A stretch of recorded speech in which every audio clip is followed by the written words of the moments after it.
काफी टाइम हो गया। हम लोगों ने वेक्टर स्पेस के बारे में डिस्कस किया था और वहां पे मैंने बाकायदा वेक्टर स्पेस के बारे में जाना था कि मेरा वेक्टर स्पेस कैसे होता है। उसी चैप्टर से रिलेटिव आज मैं आपको यहाँ पे कुछ क्वेश्चन को लेकर आया हूँ। मैं उस क्वेश्चन को यहाँ पे टाइप करूंगा और आपको देखना होगा, उसमें कुछ ऑप्शन होंगे, उन सब ऑप्शनों में कौन से ऑप्शन सही है यानी करेक्ट है, कौन से गलत है यानी डिस्कार्ड हो जाएंगे, यानी ट्रू फॉल्स यानी कौन सा सही और कौन सा गलत होगा। तो सबसे पहले मैं आपको यहाँ पे क्वेश्चन टाइप कर दे रहा हूं। तो मैं जो क्वेश्चन नंबर फर्स्ट को मैं देख रहा हूं, मेरे पास फर्स्ट क्वेश्चन जो दिया है, द सेट जो मेरा सेट है बी ए, यानी B equal to x1 minus x2 plus x3 comma x1 plus x2 minus x3 minus x3, ये आपका x है, x3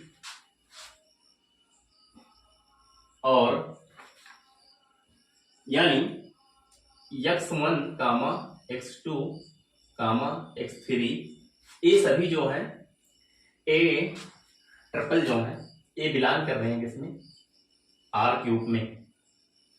ये आपका एक सेट दिया हुआ है। तो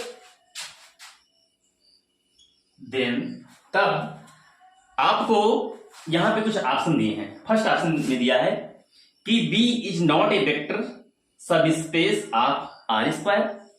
ऑप्शन ए है मेरा कि जो बी है is not vector subspace of are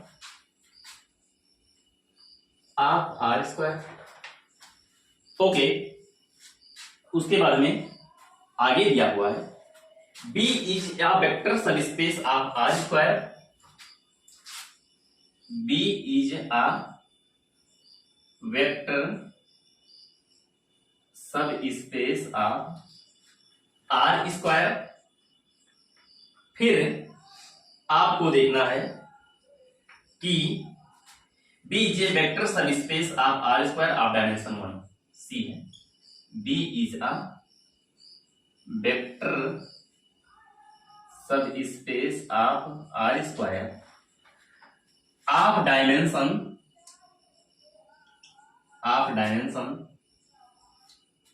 1। इसमें है ऑफ डायमेंशन 0। फिर ऑप्शन आपका जो डी है B equal to R square.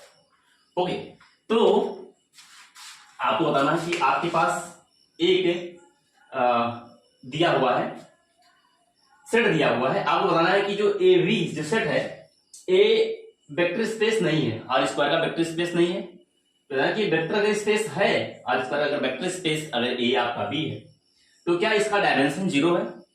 और फिर आपको बताना है कि अगर ये वेक्टर स्पेस आर स्क्वायर का है तो क्या डायमेंशन 1 है। और फिर बता रहा है कि अगर क्या ए बी बराबर आर स्क्वायर है। तो सबसे पहले आप इसके सॉल्यूशन को देखेंगे। इसमें सबसे पहले आप देख रहे हैं कि इसको आप मैट्रिक्स के फॉर्म में लिख पाएंगे। जो आपकी मैट्रिक्स होगी, सॉल्यूशन इसका यही होगा। सॉल्यूशन इस वेक्टर्स की मैट्रिक्स जो आपकी वेक्टर यहां पे दी हुई है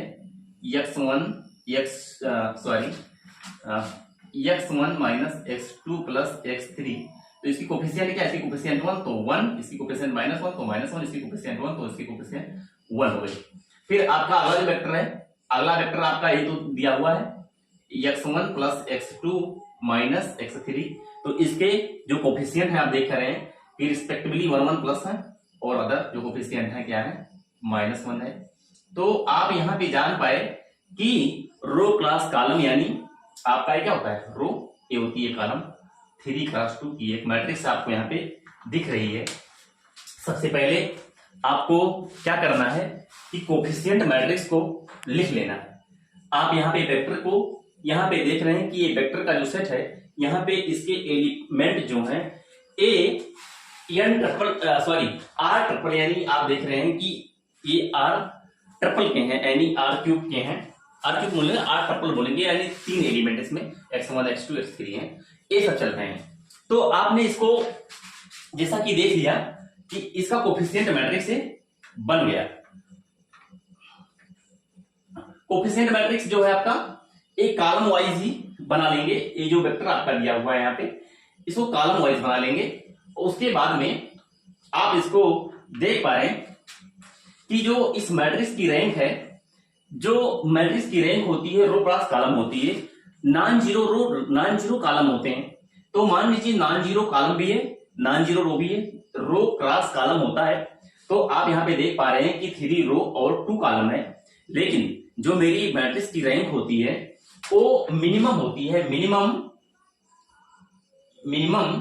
रैंक ऑफ रो और रैंक ऑफ कॉलम। तो मिनिमम जो होता है वही उसकी क्या होती है, रैंक होती है। तो इन दोनों में मेरा जो का है कॉलम मेरा मिनिमम है, यानी मेरे पास 2 कॉलम है। तो इस मैट्रिक्स की जो क्या हो जाएगी, इस मैट्रिक्स की रैंक 2 हो जाएगी। Then the rank of matrix is 2। आप देख पा रहे हैं यहां पे कि then the rank of matrix is 2, so B बराबर आर स्क्वायर।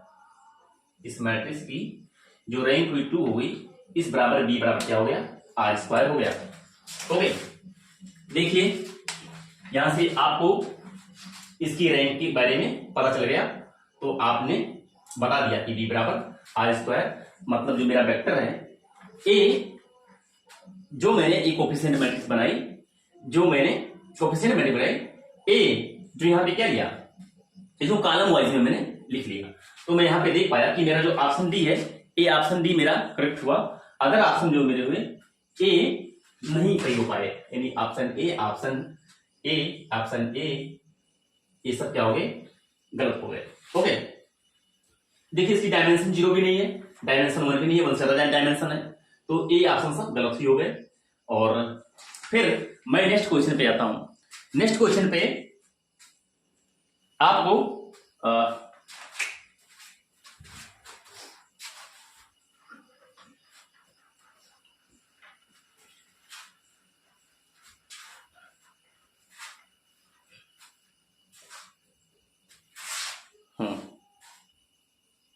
क्वेश्चन नंबर मेरा जो अगला है 2 नंबर है। मेरे को दिया है कि मेरे को लेट कर लेना है कि let W be an n dimension subspace, W be an m dimensional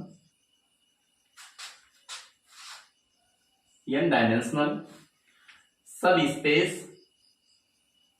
मैं यहां पे टाइप कर दे रहा हूं, फिर आप इसको आप नोट कर लेंगे। Subspace of N dimensional vector space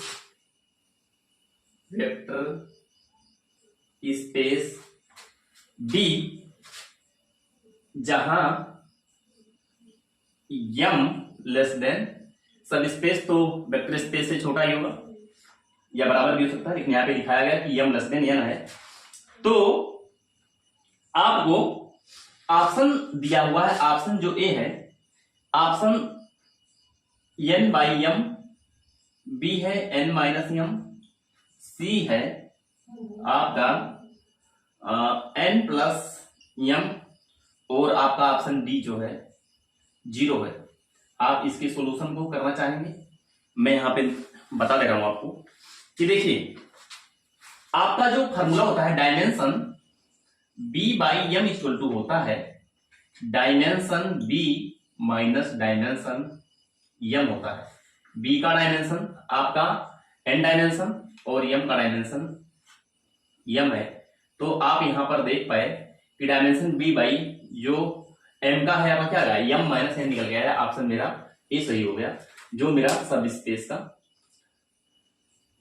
dimension हो।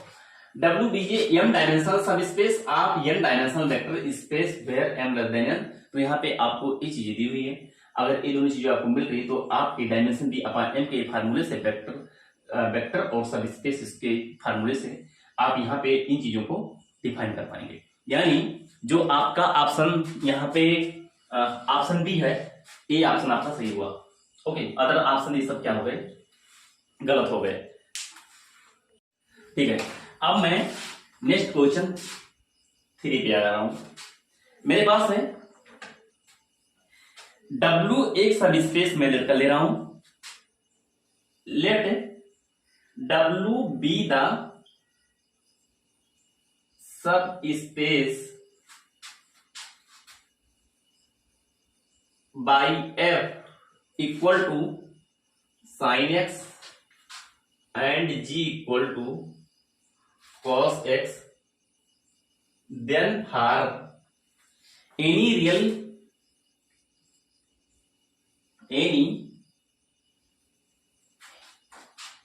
valued थीटा, ओके, जो मेरा function f1 is equal to sine x plus theta और and g1 equal to cos x plus theta. तो मेरे को यहाँ पे ऑप्शन दिया हुआ है, ऑप्शन जो मेरा ए है, मैं आपको यहाँ पे बता दे रहा हूं कि are vectors in W, are vectors in W, option D मेरे दिए हैं आर लीनियरली इंडिपेंडेंट,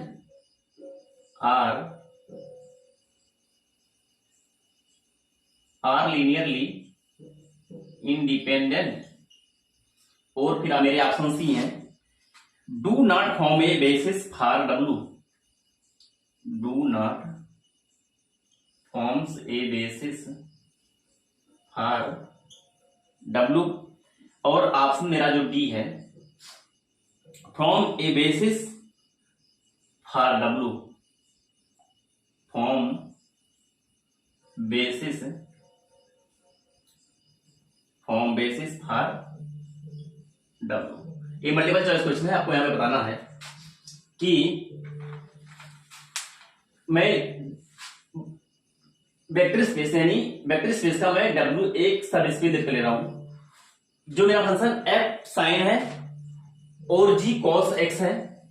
अगर मेरे पास कोई ऐसा रियल नंबर थीटा है जो मेरे फंक्शन को f1 sign x plus theta और दूसरे वाले फंक्शन को cos x प्लस थीटा के फॉर्म में कर देता है, तो क्या ये आपको बताना है कि ये वेक्टर इन W, क्या ये दोनों वेक्टर W में है या ये दोनों लीनियरली इंडिपेंडेंट हैं। Do not form a basis, या बेसिस का फॉर्म नहीं करते, फॉर्म ए, क्या ये बेसिस बनाते हैं या नहीं बनाते हैं, ये LI है कि नहीं है। ओके, आर LI यानी LI है, नॉट LI मतलब LI नहीं है, तो आपको यहां पे दिखाना कि LI है कि नहीं है, इसको आपको देखना होगा। आर वेक्टर इन W, क्या ए वेक्टर है W में। तो सबसे पहले आप इसको नोट कर लेंगे और फिर मैं आगे बढ़ता हूं।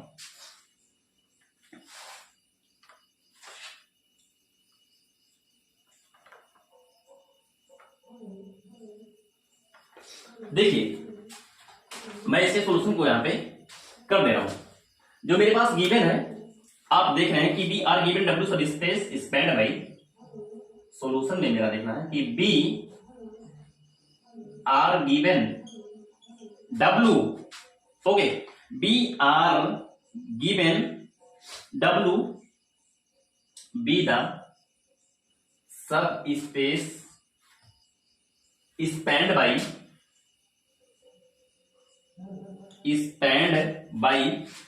f is equal to sine x, और जो आपका g इक्वल टू क्या है, cos x है। आपको ये चीजें को पता है। Be now is the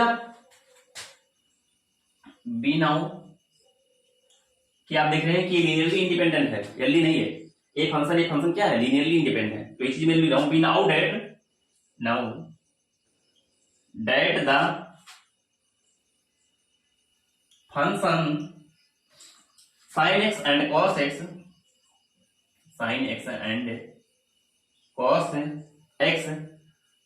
are L कोई मेरे पास रियल वैल्यूड, मेरे पास एनी रियल वैल्यूड नंबर अगर मैं चीजें मेरे को मिल जाएगी, मेरे को आप देख रहे हैं कि मेरे पास कोई अगर मैंने रियल वैल्यूज थीटा, इसमें अलग अलग क्या मेरे को लिखना है, एनी रियल वैल्यू थीटा, अगर मेरे को रियल वैल्यू थीटा कोई इसके साथ मिल जाए तो ये भी क्या हो जाएंगे, लीनियरली इंडिपेंडेंट हो जाएंगे।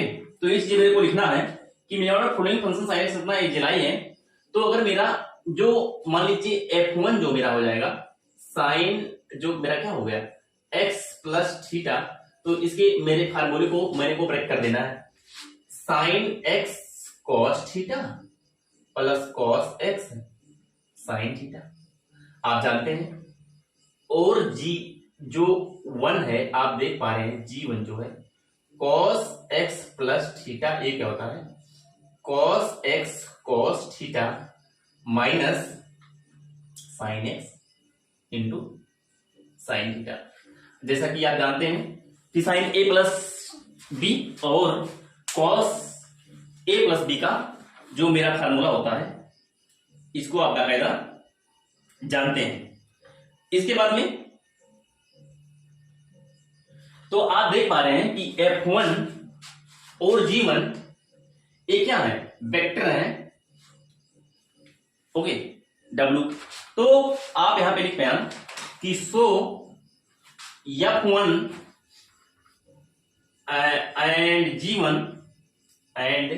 g1 आल्सो वेक्टर्स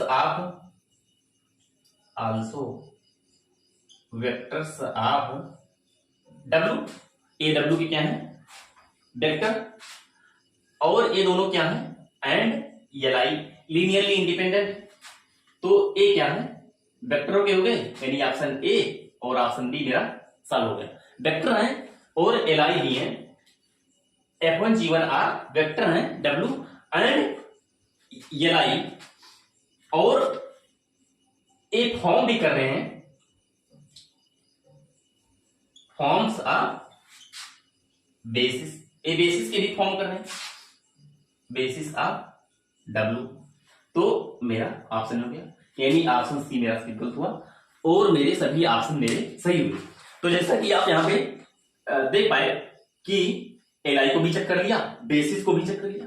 बेसिस का क्या होता है, बेसिस को मैंने बाकायदा डिफिनेशन में बताया है। अगर यहाँ पे अगर किसी को बेसिस को समझ नहीं आता है तो आप बेसिस वाले लेक्चर में जा करके और वहां बेसिस को बाकायदा कर पाएंगे। जो मेरा बेसिस जो होता है क्या होता है, वेक्टर मेरा एल होना चाहिए और एलएस जो होना चाहिए, एलएस जो होता है बी के बराबर हो जाए, और मेरा जो वेक्टर ए सेट दिया हो ये क्या हो जाए एल हो जाए। इन दो कंडीशन को अगर कोई सेट सेटिस्फाई कर रहा है, जो मेरे पास मान लीजिए कोई सेट है, ये सेट आप मान लीजिए मेरे पास मैं सेट बना लिया, दो फंक्शनों का सेट बना लिया, sin x cos x और बना लिया, मेरे सेट ऑब्वियसली क्या है ये एल सेट है, और इन एल सेट से मैंने देखिए f1 g1 मेरे पास जो जब मेरे पास रियल वैल्यू थीटा, अगर मेरे पास मान लीजिए रियल वैल्यू थीटा है जो फंक्शन में ऐड करने से कोई डिस्टर्बेंस नहीं कर रहा है, तो मैंने इसको sin f1 और g1 f1 या फिर g1 g2 मैं कुछ भी मान सकता हूं, तो मैंने यहां पे ऐसा कर लिया, मैंने इसको फिर फार्मूले पे स्प्रेड कर दिया।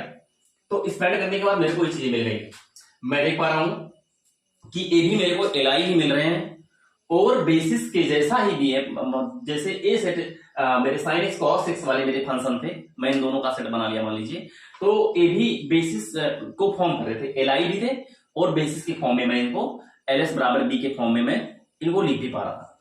इसी प्रकार मेरे ए भी हो पा रहे हैं, इसलिए मेरे क्या हो गए f1 g1 मेरे बेसिस हो गए। इस प्रकार मेरे यहाँ पे 3 ऑप्शन सही हुए, सिर्फ एक ही ऑप्शन मेरा यहाँ पे गलत हो पाया, जो यहाँ पे do not form, a basis क्या बेसिस मेरा फॉर्म नहीं करा, बेसिस भाई क्यों नहीं काम करेगा मेरे पास, जब सेट एल आई हो गया, एल एस बी को मैं L S equal to B को मैंने दिखाई दिया, तो क्यों नहीं काम कर रहा। तो फिर मैं अब नेक्स्ट क्वेश्चन पे चलता हूं। अब मैं नेक्स्ट क्वेश्चन पे चलता हूं। जो मेरा नेक्स्ट क्वेश्चन है 4 नंबर है, मेरे को डायमेंशन बताना है रियल सिमेट्रिक मैट्रिक्स का डायमेंशन क्या होगा। सबसे पहले मैं इस क्वेश्चन को यहाँ पे टाइप कर ले रहा हूं, फिर ऑप्शन को लिख दे रहा हूं, आप सब लोग इसमें हेल्प करेंगे, बताएंगे। मैं भी अब तो आपको बता ही जाऊंगा, फिर मेरे बताने से पहले भी आप एक कोशिश करते रहिए कि मैं जो यहाँ पे बोर्ड पे जो आंसर लिखा है ऑलरेडी आप जानते हैं, ऐसा आप प्रैक्टिस पहले से करते रहिए ताकि आपको बेनिफिट यहाँ पे मिले। और मेरा कहना यह है कि आप अपने दोस्तों को भी फॉरवर्ड करिए मेरे इसको, टेलीग्राम पे गौतम आजकल क्लास पे भी मैं यहाँ पे आपको मिल जाऊंगा। अपने दोस्तों को करीबी कोई भी हो सबको फॉरवर्ड करिए, क्योंकि सफलता हर किसी को चाहिए भाई, कोई ना कोई सफल हो, अच्छी बात है। तो मेरे को यहाँ पे मैं क्वेश्चन टाइप कर दे रहा हूँ। The dimension of the vector space of R, the dimension of the vector space of all 3 cross 3 real symmetric matrix real symmetric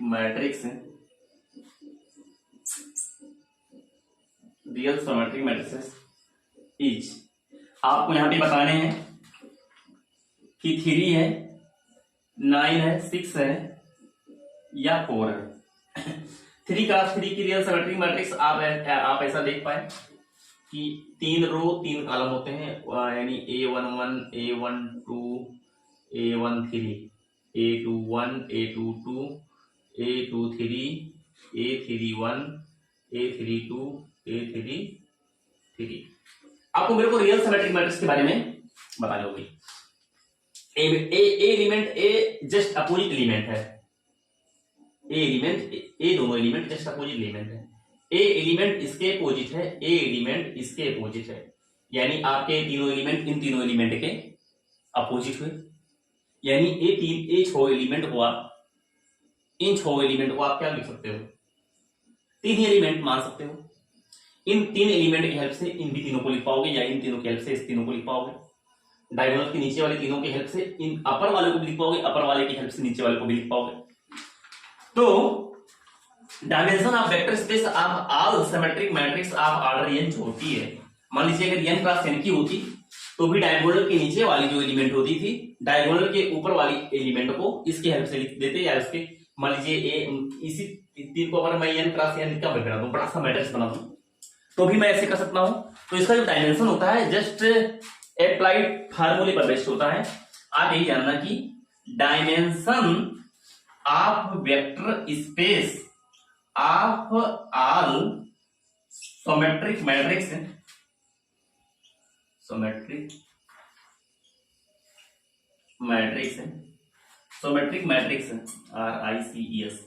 symmetric matrix of order n equal to n plus 1/2, ये आपका formula होता है। इन चीज को ध्यान रखना, यानी n मेरा यहाँ पे अगर 3 है, 3 क्रॉस 3 का रियल सिमेट्रिक मैट्रिक्स दी हुई है, तो n मेरी यहाँ पे जिसकी ऑर्डर यहाँ पे 3 है, तो n की वैल्यू अगर मैं 3 कर दे रहा हूं, अगर n मेरा 3 हो जाए तो यहाँ पे 3 प्लस 1 कितना हो जाएगा, 4/2 कितना हो जाएगा, 4 3 12 और यहाँ 2 हो जाएगा, तो आपको मिल जाएगा क्या 6, यानी ऑप्शन जो आपका होगा 6 सही हो जाएगा।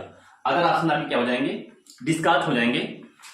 इसी वे में मैं आपको एक नेक्स्ट क्वेश्चन और बता दे रहा हूं, और देखिए मैंने इस क्वेश्चन को यहाँ पे टाइप कर दिया। जो मेरा नेक्स्ट क्वेश्चन जो भी कुछ है यहाँ पे आप नंबरिंग कर लेंगे, काफी लेंदी था इसलिए मैंने पहले टाइप कर दिया, और फिर आप इसको नोट कर लें। देखिए यहाँ पे मेरा एक सेट दिया हुआ है, आप देख रहे हैं कि जो सेट है मेरा AR² टाइप्स के एलिमेंट यहाँ पे एलिमेंट है, पेयर वाइज एलिमेंट है, और मेरा यहाँ पे कंडीशन दिया हुआ कि x y is greater than equal 0, x y जो इनके इन पेयर में जो एलिमेंट मेरे आए आर स्क्वायर के, ओके, इन कंडीशन को सेटिस्फाई करें, ग्रेटर देन इक्वल 0 हो, तो आपको इस बताना है कि ऑप्शन ए में a vector subspace of R square, क्या a vector subspace of R square का है कि not a vector subspace of R square, since every element does not have an inverse in the, सभी जो इसके element हैं वो inverse को यहाँ पे एग्जिस्ट करते हैं या नहीं, यानी यहाँ बताना है कि डज नॉट एग्जिस्ट, इसकी इनवर्स एग्जिस्ट नहीं करते, इस चीज को आपको बताना है। फिर not a vector is subspace of R square since it is not closed under scalar multiplication, not closed under scalar multiplication. और फिर यहाँ पे नेक्स्ट ऑप्शन है not a vector subspace of R square since it is not closed under vector addition. Okay, तो सबसे पहले मैं देखिए मैं यहाँ पे बता रहा हूं कि आपको मैंने एक पॉइंट क्लियर कर लिया, ए मेरे जो पॉइंट है मेरे पास जो इसका पॉइंट मान लीजिए ए चूज जो मैंने पॉइंट किया ए -4 -2 है, जो ए बी का एलिमेंट बन सकता है, क्योंकि मैंने मान लीजिए एक्स वाई मैंने x4 -4 मल्टीप्लाइड -2 अगर मैं करता हूं तो मेरे को 8 आ जाता है, इक्वल 0 है, कंडीशन को सिंपलीफाई कर रहा है। ओके, तो अब मान लीजिए मेरे को क्या करना है कि मैंने एक पॉइंट बी ले लिया बी, और मैंने इसके पॉइंट को ले लिया 3 मान लीजिए a प्लस बी मैं मान लीजिए कर रहा हूं, तो यहाँ पे मेरे को क्या मिलेगा -1, और इसको ऐड कर दूंगा तो क्या मिलेगा मेरे को +1, ये तो मिलेगा 3 तो +1 -1 +1, तो इस टाइप को मैंने ऐड कर दिया, तो मेरे को इस तरीके से मेरे को a प्लस बी मैंने इस एडी पॉइंट को ऐड किया, बट इसके जो एलिमेंट है पेयर वाइज है, तो मेरे को मिलेगा -1, 1 टाइप का इस टाइप का एलिमेंट मिलेगा, नॉट इक्वल टू 0, कोई 0 एलिमेंट थी, मेरा 0,0 मिल गया मेरा वेक्टर में, इसमें मेरे 0 वेक्टर को मिलान करना चाहिए, बट एडिशन कंडीशन में आप देख लो कि ए यहाँ पे नॉट वेक्टर स्पेस में ए वेक्टर नहीं बना रहा, वेक्टर कंडीशन को 0 वेक्टर मेरे को मिल ही नहीं रहा, तो 0 वेक्टर नहीं मिला तो मैंने वेक्टर को मना कर देने हैं, तो मेरे को वेक्टर को मना कर देने हैं, तो मेरे को जो नॉट वेक्टर सब स्पेस वाले ऑप्शन होंगे ए सही होंगे, है ना, यानी vector subspace R square ए वाला बंद हो गया, ए सही हो सकता है, ए सही हो सकता है, ऐसे होता है। अब मेरे को बताना कि एडिशन पे कंडीशन फेल कर गया, तो यानी not a vector subspace R square since it is not closed under vector addition, a कोई a not closed under vector, a open है, ओपन -1 केवल है, तो not closed under vector addition, vector addition पे condition, तो यानी मेरा option A सही हो गया। Not a vector subspace of R square since it is not closed under scalar multiplication, तो यहाँ पे कोई ऐसा कोई स्केलर मल्टीप्लिकेशन का मैंने यहाँ पे कोई जिक्र यहाँ पे है नहीं इस सेक्टर में। ओके, नॉट ए वेक्टर सब स्पेस इतने कंडीशन को सेटिस्फाई करता since it is not closed under scalar multiplication. Okay, scalar को यहाँ पे बाहरी स्केलर को यहाँ पे लिया नहीं गया, तो मेरे को यहाँ से लेना नहीं, ऑप्शन मेरा आईडी हो गया। Not a vector subspace of R square since every element does not have an inverse in the, यानी प्रत्येक इसके एलिमेंट जो है वो इनवर्स को एग्जिस्ट नहीं कर पाते।